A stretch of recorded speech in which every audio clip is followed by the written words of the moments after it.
माधवराज सरपे जी का एक टोकरी भर मिट्टी आपके सामने प्रस्तुत करने जा रहा हूँ। ये छोटा सा कहानी यूजीसी नेट के पाठ्यक्रम में लगा हुआ है। तो इस कहानी को संपूर्ण रूप से जानेंगे और ये कहानी के जो कहानी लेखक थे, कब लिखा हुआ था, क्या हुआ था, एक टोकरी भर मिट्टी उसका नाम क्यों पड़ा, इसके ऊपर भी देखेंगे। जो माधवराज सरपे थे, हिंदी के प्रारंभिक कहानीकारों में से एक प्रमुख कहानीकार हैं। वो एक सुप्रसिद्ध अनुवादक तथा हिंदी के प्रारंभिक संपादकों में मुख्य स्थान रखने वाले लेखक हैं। उन्हें हिंदी के प्रथम कहानी लेखक के रूप में भी जाना जाता है। उनके द्वारा लिखित कहानी एक टोकरी भर मिट्टी को हिंदी का पहली कहानी होने का श्रेय प्राप्त होता है। ये कहानी 1901 में लिखा हुआ था। सरस्वती पत्रिका में इसका प्रकाशन हुआ। तो इस कहानी के प्रमुख पात्र के ऊपर जाते हैं। तो प्रमुख पात्र इसमें दो ही पात्र हैं। एक तो है वृद्ध विधवा और वो एक मुख्य पात्र थी इस कहानी की, जो कि गरीबी तथा अनाथ थी। उनकी झोपड़ी जमींदार के महल के पास है। तो इसमें जमींदार भी एक पात्र है। कहानी में शोषित वर्ग का प्रतीक है और जो महल के सामने झोपड़ी हटवाना चाहता है, उसे अपने घर धन पर बहुत गर्व है। गर्वी व्यक्ति है। जमींदार के पास बहुत सारा धन दौलत है और वृद्ध विधवा के साथ एक उसकी पोती भी रहती थी। तो एक टोकरी भर मिट्टी की कहानी को जो समीक्षा के ऊपर जाएंगे, तो एक टोकरी भर मिट्टी माधवराव सरपे की मौलिक कहानी है। यह कहानी अमीरी तथा गरीबी के बेमनस्य विषमता पर आधारित है, जिसमें जमींदार समाज के शोषक वर्ग का प्रतीक है तथा विधवा वृद्ध स्त्री शोषित वर्ग का प्रतीक है। कहानी का कथानक बहुत छोटा है किंतु मर्मस्पर्शी है और व्यापक संवेदना से परिपूर्ण है। एक जमींदार द्वारा वृद्ध विधवा को की झोपड़ी पर अपना अधिकार कर लेने का वर्णन कहानी में हुआ है। वृद्ध स्त्री द्वारा झोपड़ी से एक टोकरी भर मिट्टी लेने की प्रार्थना करना और जमींदार द्वारा उस टोकरी को ना उठा पाना तथा इस संदर्भ में वृद्ध स्त्री का कथन कि आप से तो एक टोकरी भर मिट्टी नहीं उठाई जाती और इस झोपड़ी में तो हजारों टोकरियां मिट्टी पड़ी हैं, उनका भार आप जन्म भर कैसे उठा सकेंगे, पूरी कथा को एक नया मोड़ दे देता है। वृद्धा के मर्म वचन को सुनकर जमींदार की आंखें खुल जाती है तथा उसे अपने किए गए कार्य पर पछतावा होता है। अंत में जमींदार वृद्धा से क्षमा मांगते हुए उसकी झोपड़ी उसे वापस दे देता है। इस प्रकार यह संक्षिप्त कथा बहुत प्रभावी बन गई है। एक छोटे से कथन से जमींदार का हृदय परिवर्तित हो जाता है। कहानी में सभी घटनाएं सहज एवं स्वाभाविक रूप से घटित होती हैं। इस कहानी में केवल दो ही मुख्य पात्र हैं, एक तो है वृद्ध विधवा और जमींदार। तो अब मैं आपको पूर्ण जो है कहानी आपके सामने प्रस्तुत करूंगा। क्या है वृद्ध विधवा और जमींदार के बीच क्या हुआ था। तो सुने ध्यान देके कि वृद्ध विधवा जो थी, जमींदार के घर के सामने उसका उस वृद्ध विधवा जी की घर था।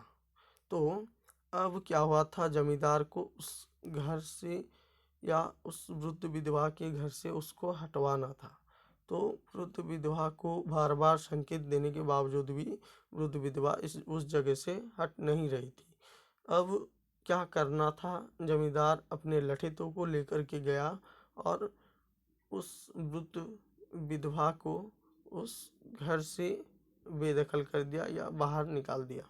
उसके उपरांत वो विधवा अपने पोती को लेके घर से बाहर चली गई और दूसरी जगह पर जाके रही। तो उसके उपरांत कुछ समय के उपरांत जो उसके पोती को भूख लगता है, और होता क्या है कि उसको भूख लगता है और वो उसके पास चूल्हा नहीं था, और उस चूल्हे ना होने के बावजूद वो क्या की कि उसके पुरानी झोपड़ी से कुछ मिट्टी लेकर के आना चाहती थी और उस मिट्टी से चूल्हा बनाएगी। अब उस पोती को खाना खिलाएगी। अब जो है वो एक टोकरी लेके उस झोपड़ी में जाती है, परंतु वहाँ पे जमींदार अपनी जो जो कार्यरत था उस झोपड़ी को तोड़ने के लिए। अब ये विधवा वहाँ पर पहुँचती है और कहती है कि मुझे एक टोकरी मिट्टी चाहिए। वो इतना कहते ही जमींदार पूर्ण रूप से मना कर देता है कि मैं मिट्टी नहीं दे सकता। उसके उपरांत जो है विधवा उसको बार बार जमींदार को बार बार बोलती बोलती है कि मुझे मिट्टी चाहिए, मुझे मेरा जो है पोती सुबह से भूखी है और ये मिट्टी लेने के बाद मैं वो चूल्हा बनाऊंगा, उसके ऊपर रोटी सेकूंगा, उसके उपरांत जो है मेरी पोती खाना खाएगी। ये सब सुन करके जमींदार उसको जाने के लिए कह देता है, आप जा कर के ले सकते हैं मिट्टी। अब जो है विधवा बोलती है कि मिट्टी तो मैं ले लूँगा, परंतु आपको उस मिट्टी के टोकरी को मेरे सिर में रखना होगा। अब ये इतना कहने के उपरांत जो जमींदार कहता है, हाँ ठीक है मैं रख दूँगा। अब जो है क्या होता है कि विधवा उस घर के अंदर जाती है और वहाँ से एक टोकरी भर मिट्टी लेकर के वापस आती है। उसके उपरांत क्या होता है कि जमींदार को अब उसका काम आ जाता है कि जमींदार जो है उस मिट्टी को उस विधवा के सर में लादना था या उसको उसके ऊपर रखना था, परंतु ये जमींदार उस एक टोकरी भर मिट्टी को हिला भी नहीं पाता, उसको उठा करके विधवा के सिर के ऊपर रख भी नहीं पाता। तब ये विधवा एक वाक्य में ये कहती है कि आप क्या नहीं कर पा रहे हैं कि एक टोकरी भर मिट्टी मेरे सिर पर लद नहीं या उसको उठा नहीं पा रहे हैं। तो ये जो इस झोपड़ी में 1000 जो है टोकरी मिट्टी होंगी, तो आप उसको कैसे उठाएंगे। इस टोकरी भर मिट्टी का मतलब होता है पाप। आप अगर एक टोकरी भर मिट्टी का पाप उठा नहीं पा रहे हैं, तो आप कैसे 1000 टोकरी मिट्टियों का पाप उठा सकते हैं। तब क्या होता है कि तब जमींदार की आंखें खुल जाती है तथा उसे अपने किए गए कार्य पर पछतावा होता है। अब आगे देखते हैं कि क्या हुआ था।